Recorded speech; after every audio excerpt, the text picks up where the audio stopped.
Welcome, everyone, to our weekly Monday chat here about the AP Top 25 poll here on Bleacher Report. I'm Andy Katz. Before we dive into the AP Top 25 poll, compare it with our Power 36, give you our weekly awards, I'd be remiss if I did not just mention just the tragic news that we heard on Monday in the men's college basketball community. Eric Montross from the University of North Carolina passed away at 52 years old. Just an unbelievably sad story.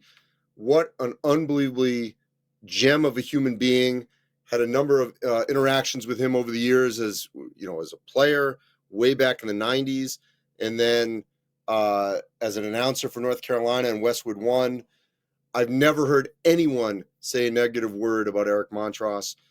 Just so tragic, and our thoughts and condolences obviously are out to his family, the North Carolina community. I'm sure on social media you're seeing an outpouring of love for Eric Montross. And then we heard Walt McCory from Wisconsin, a former walk-on at Wisconsin. He lost his battle with cancer as well. Just young people losing, and fighting against cancer. Just a double whammy here on a Monday morning for the North Carolina and Wisconsin basketball community and the universities. May their memories be a blessing to all who knew and loved them, both great human beings, and they will be terribly missed. I wanted to say that first. It's a hard segue, obviously, but let's get to the business of college basketball here and now bring back the AP Top 25 poll. I had an unbelievable day on Saturday where we, had a chance to go to two games on Saturday. I was in the state of Indiana, went to Kansas at Indiana at 12:30, raced up. Waze kind of misdirected me through Martinsville, and I got some traffic, but I got there for most of the second half of Purdue, Arizona. Unbelievable atmospheres in both places, Assembly Hall and then Cambridge.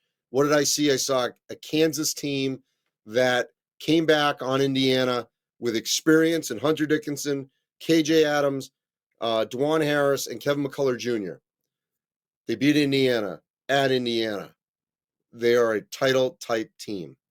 Then I see two teams that I think will be both one seeds. So basically, I saw 3 1 seeds in one day because Arizona and Purdue put on a great exhibition of basketball, and Braden Smith and Fletcher Lawyer met the moment. Back-to-back Saturdays against Alabama and Toronto, here against Arizona in Indy.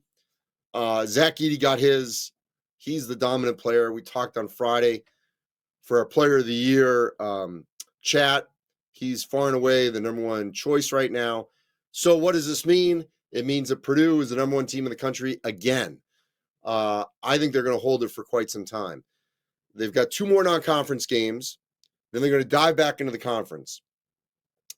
Yes, I know they still have hard road games to come in the Big Ten. And Northwestern played great. They beat them in overtime. But Purdue kind of, had some costly turnovers in that game. I don't want to take anything away from Northwestern, but that was a game that I don't think Purdue will repeat going forward. There's a chance that Purdue could run the rest of the table in the Big Ten. We'll see. So, Purdue, the new number one, second time in a couple of weeks. Kansas, as I said, I saw them 2. Houston, here's where I differ a little. Houston's playing great. Did lose Arsenal, which is going to hurt them in their rotation. I would have put, and we'll get to my poll in a minute, Arizona 3, UConn 4, and Houston 5. UConn went to Seattle on Friday and beat Gonzaga. UConn has 1 loss, and that is to Kansas. Late game, they were right there at Fog Allen. So with Marquette as 6, and look, we know, last year we had FAU, San Diego State, Miami. UConn won it. But I think if you look at that top 6 right now, those are the 6 favorites to win the national championship. You want to put them in any order you want to put them in. I think the 1 seeds are going to be Purdue, Kansas, UConn, and Arizona. Houston would have to beat Kansas in the Big 12 and win the league to top them. Could happen, but we'll see. Oklahoma, undefeated. Porter Moser, what a job he's doing. Tremendous. Tennessee, maybe a little high. We'll see. I don't know. Good win over NC State. Kentucky, don't dismiss Kentucky as a team that could get to, obviously, Phoenix. They played great in a late game win over Carolina. Carolina, I kept in my top 10 because they lost late in Atlanta to Kentucky. All right. Every week we've got one of these. Every week. Explain to me how Baylor is 10 right now. Baylor got obliterated by Michigan State in Detroit. Okay? I dropped them big time. You'll see momentarily. Baylor should not be 10. Sorry. You lose the way they lost. And I'm going to see them on Wednesday night at the Garden against Duke. I know it's 1 loss, but the way they lost, you've got to drop them. Creighton, I'm fine with. Good win over Alabama.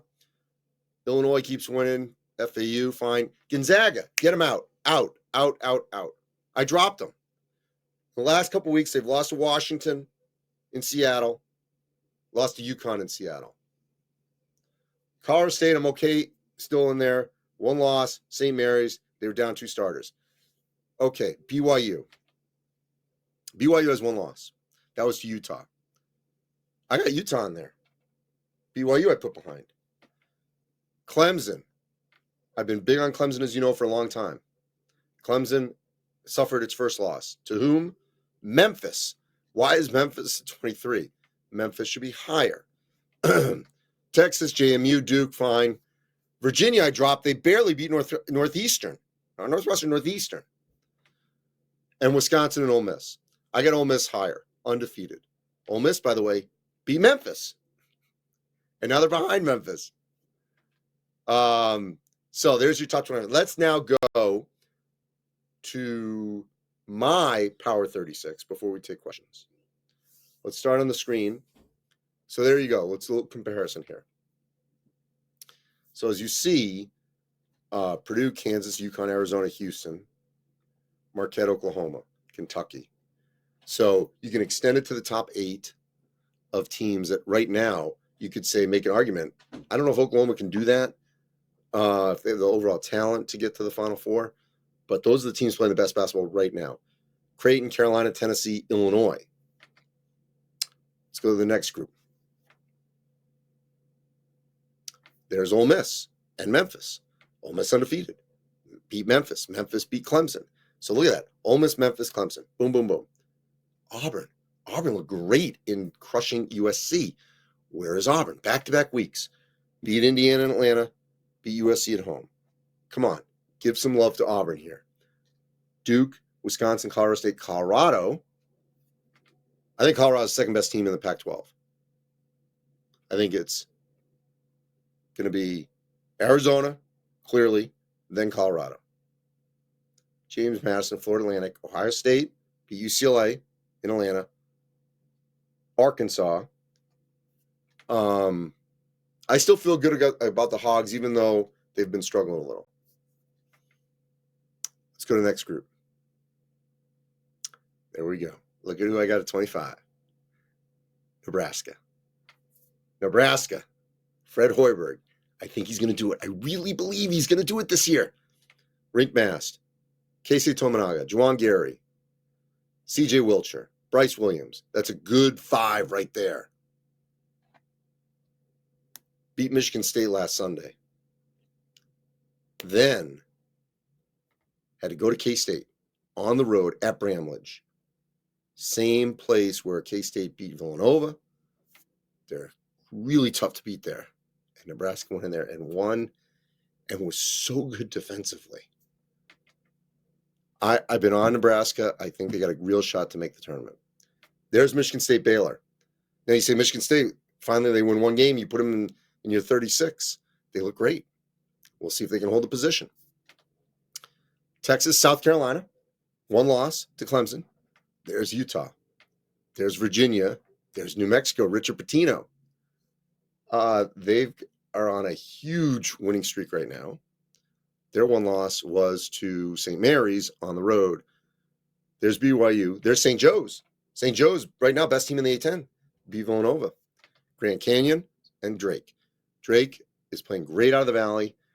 Keep an eye on the fact that if Drake wins the Valley and Indiana State finishes second, and Indiana State beats Drake in the final, don't rule out 2 bids from the Valley this year. Could happen. So interesting teams there. Okay, team of the week, if we can pop that up. UConn and Purdue, I was debating, but Purdue, great win of Arizona, number 1, but game was in Indy.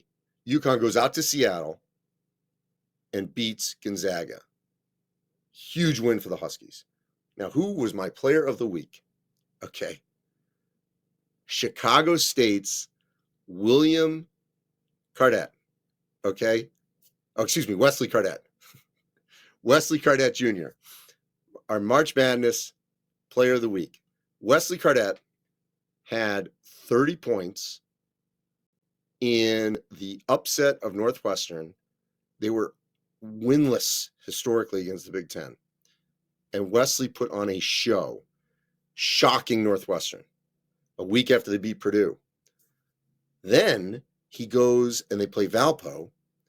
He has a dunk, layup, scores 28.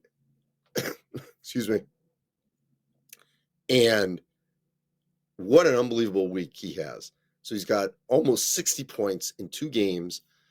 And Chicago State, independent, joining the NEC next year, has been sort of a perennial doormat. And yet, what a great week. I believe they're 3-1 in the month of December.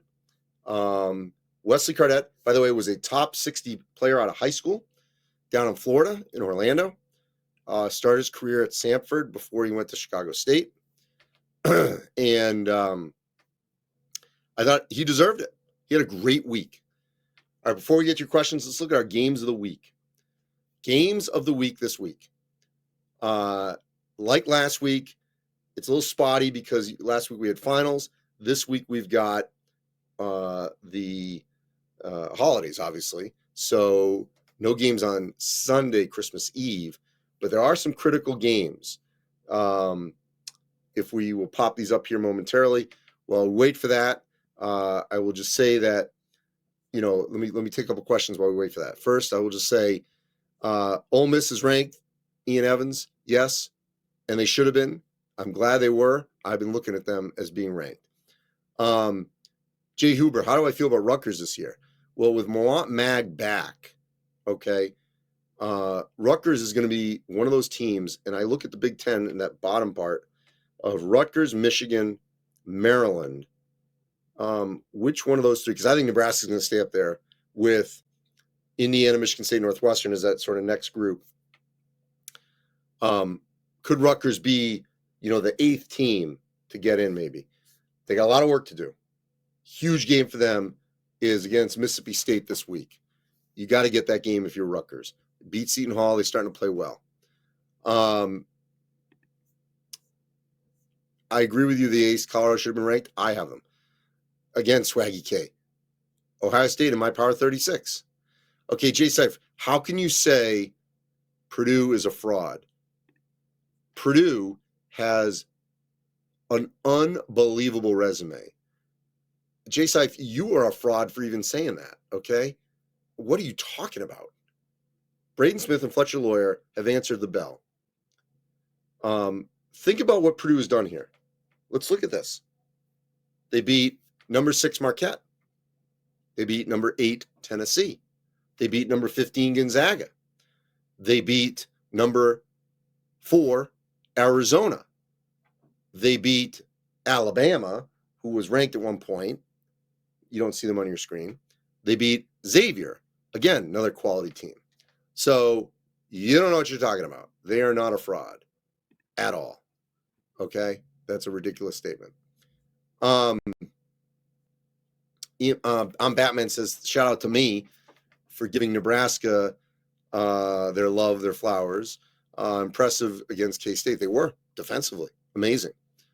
Tyler says Maryland's going to win the next 3 to creep right up.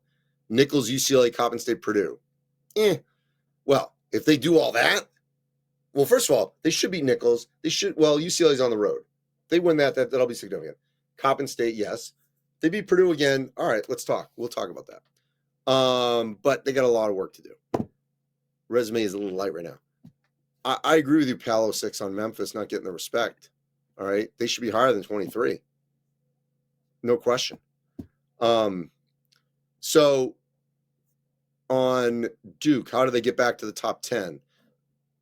So they should, if they beat Baylor, then yeah, they should be right. They should be right up to move right back up. I fully expect that to happen.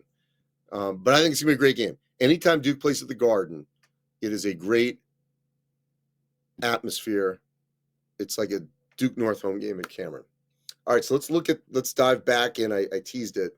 Our games of the week. This was hard to choose again. So there you go, right off the top, because I love Duke games at the Garden. Great atmosphere. Sorry, I'm on the tail end of this cold here. So that's one. That's Wednesday night at the Garden. Then this week we've got Carolina, Oklahoma. And I'm going to pair these games for 2 and 9. That's in the Jumpman Classic in Charlotte. Carolina, Oklahoma. Huge game for Oklahoma to prove to the rest of the world what they're capable of in UNC's backyard. Florida, Michigan. I think for both teams, they need a signature win. They've played well in spurts, Florida, Michigan. So that's the doubleheader in Charlotte. Virginia, Memphis. How about Memphis' schedule? It's ridiculous. Penny Hardaway deserves all the credit here. He's done something very similar to Gonzaga. Because of all the departures from the American, it's really FAU, Memphis, maybe SMU for quad 1 wins. Okay? So Penny has put together a monster schedule. Monster. To get as many potential quad 1 wins, and they've got a bunch already, before they get into the league. Here's another opportunity. Villanova, Creighton, always a great matchup in the Big East. Alabama versus Arizona in Phoenix. Alabama's schedule is ridiculous. Nate Oates is just saying, I'm playing anybody. But look at this back-to-back for Arizona. So they went the Purdue game. Well, they went Wisconsin, Purdue. Before that, they had Michigan State. So they've got Alabama and Phoenix. And then later in the week, Florida Atlantic in Las Vegas. So, again, Arizona, you win both those, you're right there. You're still top 3, in my opinion. Top 5, whatever. But also on the flip side, great opportunities for Alabama and FAU. Marquette at Providence, I'll be there on Tuesday night. Tyler Kolek from the state of Rhode Island. So it's homecoming for him. Played at St. George's in Middletown, Rhode Island. Great opportunity for Providence. They need another signature win after they beat Wisconsin. Big East opener. Illinois, Missouri. I normally would put that higher, but Illinois and Missouri, it's a great rivalry. I've been to it many times in St. Louis. Illinois is playing well. Missouri just lost to Seton Hall. They are not. Mentioned Florida, Michigan. And then there I mentioned earlier the Mississippi State-Rutgers game. That game's in Newark. Huge game for Rutgers. More important for Rutgers. But Mississippi State, too. They've already beaten Northwestern. Okay, here's what's crazy. And I know I may catch some flack for this. What game is missing this week for my top 10? Kentucky, Louisville. It's really mind-blowing because you'd say, how can I not have it in here? Louisville is so bad, and I know they just came off a win, but I couldn't justify it as one of the best games of the week. Now, anything can happen. Louisville could play out of their minds, but, Kentucky should win this by 10, 15 points. It shouldn't be a close game. Yes, there's tradition, there's pageantry, the whole thing. But I really wrestled with, I was like, do I put it in there just to put it in there? I mean, Louisville is that bad right now. So I think there'll be some fans that'll say, how can I forget it? But I didn't forget it. I just don't think it's worthy. And maybe if there'd been a few less games, you could say, oh, Florida, Michigan, who cares? Mississippi State, Rutgers. But I'm looking at what is a game of significance, because it's all about building that resume. The Louisville game does nothing for Kentucky.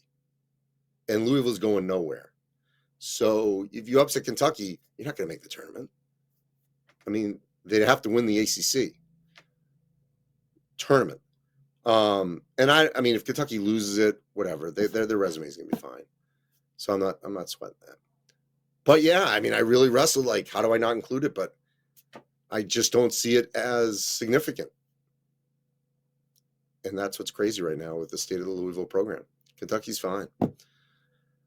A couple more. Ben Saltzman says, I hope we get to see Edey versus Klingon this year.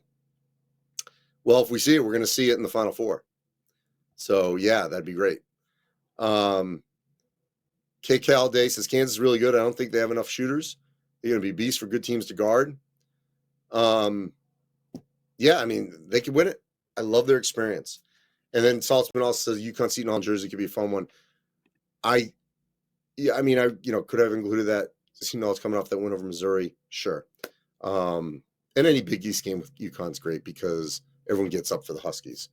You know, you got St. John's, UConn on the weekend before the holiday. So Rick Pitino's team is struggling, though, right now. Look, still a lot of good games. This is sort of the last week of major non-conference games, although there's a couple sprinkled in during the year, of course, in the middle of the conference, including Gonzaga and Kentucky in February, maybe.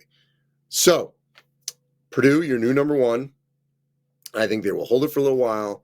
I will reiterate here, Purdue, Kansas, Houston, Arizona, UConn, Marquette. And I'm going to throw Kentucky in there. I think of the teams right now that could win the whole thing. Team of the week, UConn, Wesley Cardette Jr., our March Madness National Player of the Year from Chicago State. Unbelievable upset over Northwestern. Quick reminder, the next 2 Mondays are holidays, Christmas and January 1st. The Associated Press has said they're going to drop this poll on those dates. So what does that mean? That means we're going to be right here discussing it on Christmas Day and New Year's Day. So just so you know, that's all happening. All right. Appreciate everyone. And we will be back on Christmas Day to discuss this. Enjoy your week. Great Christmas Eve. Merry Christmas to everyone who celebrates. Happy holidays. And we'll talk to you on Christmas Day, breaking down the AP Top 25 poll. As always, you can go to the Bleacher Report app. You can go to March Madness Men's Basketball, NCAA.com. You can find me at the Andy Katz on X Twitter or the real Andy Katz on Instagram. Appreciate everyone. Thank you.